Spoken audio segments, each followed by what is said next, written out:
If your relationship with God is not serious, don't take anything that you dream seriously.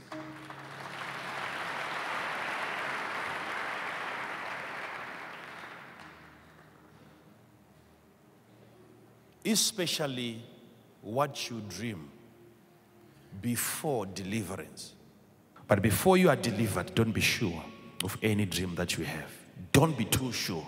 Don't trust your dreams before deliverance. Because anything that you see in the vision of the night or the vision of the day, by virtue of the presence of the demon in your life, your spiritual activities are already contaminated. Don't believe what you see, whether in a dream or in a vision, before deliverance. If I bless a person, I use the presence of God, and then I channel it towards the blessing of somebody, and then I say, I bless you. And when I bless a person, you can't convince me that the person is not blessed.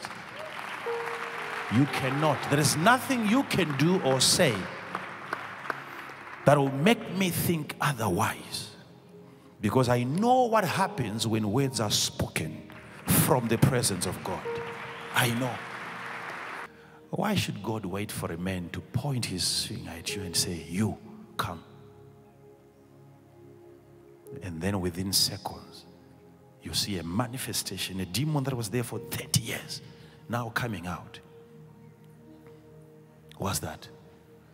God himself is telling you about something that he cannot do by himself. He likes using us.